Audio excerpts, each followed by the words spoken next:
Hello everyone, welcome to our channel IAC Steno. We are starting the passage at speed of 100 words per minute. Start. Mr. Vice Chairman, Sir, it was felt for a long time that the Limitation Act of 1908, which had certain amendments, deserved reconsideration in all its aspects. With this object in view, not only regarding this act but regarding all the acts that are at present in force. After independence, we appointed a law commission to revise all our laws. Sir, the law commission went into this matter in very great detail and referring to certain basic principles that have been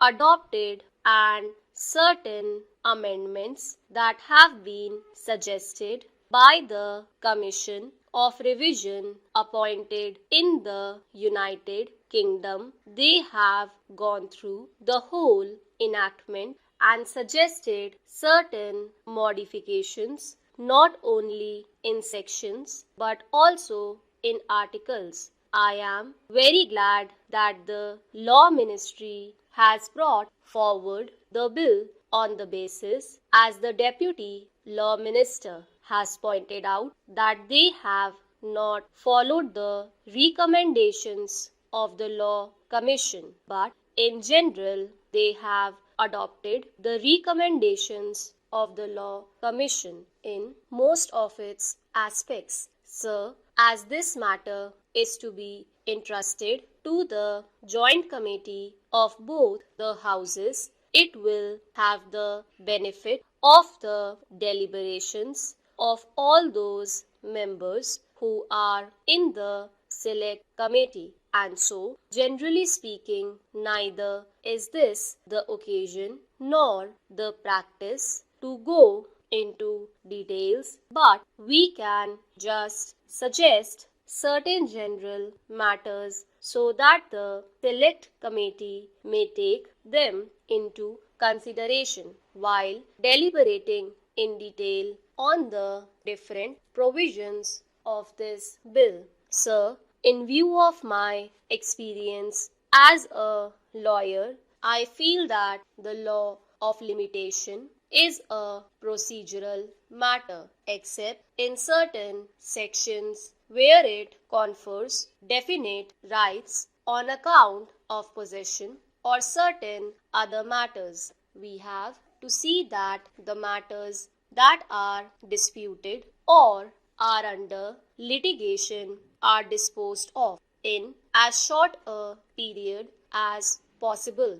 The trend everywhere is that the people should not be kept in suspense either before litigation or after litigation. So my humble suggestion to the members of the select committee will be to see that the course of litigation is as much circumscribed, as much reduced as is possible in consonance with the basic principle of fairness, justice, and equity. To substantiate what I am submitting, I would give an example, and the members of the select committee will go into details of the Law Commission report. So far as matters relating to trustees to whom the property has been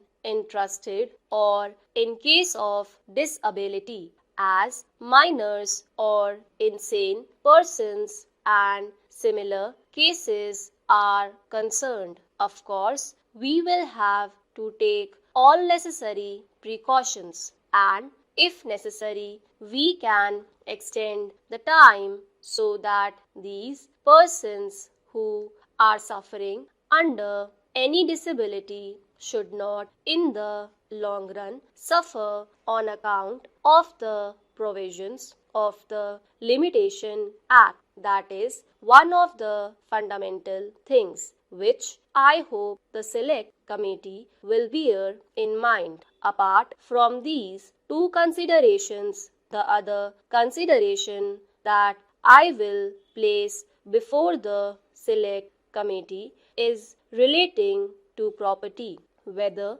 it is on the basis of contract or otherwise. I am glad that they are trying to very much simplify things by including definite categories into a simple form. Similarly, by including petitions in applications, they are trying to cover up a bigger scope, and all these details I need not go into at this stage, but I would request that they get the time reduced rather than extend it. For instance, in money matters, instead of 3 years, I would be happy if it is case of 1 year. In matters of land, of course, those days when there were big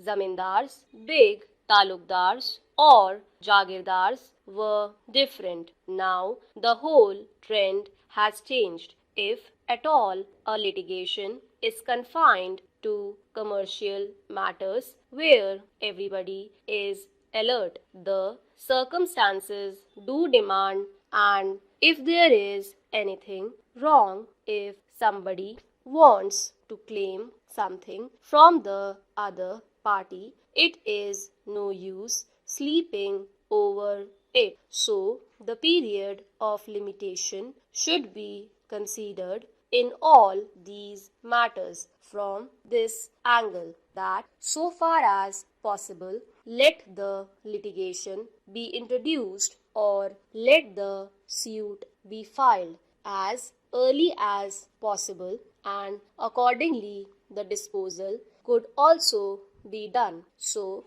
I would request the select committee to take the changed circumstances of the country into consideration and come to the conclusion to simplify matters and let us reduce it so that the limitation as far as possible may be reduced. We know that protracted disputes go on, as I have just pointed out, which give rise to different interpretations, as is evident from the Law Commission report, and the different high courts have taken different views on certain matters. That creates confusion, that creates difficulties, unless either in the old decisions there is a clear decision of the Privy Council, or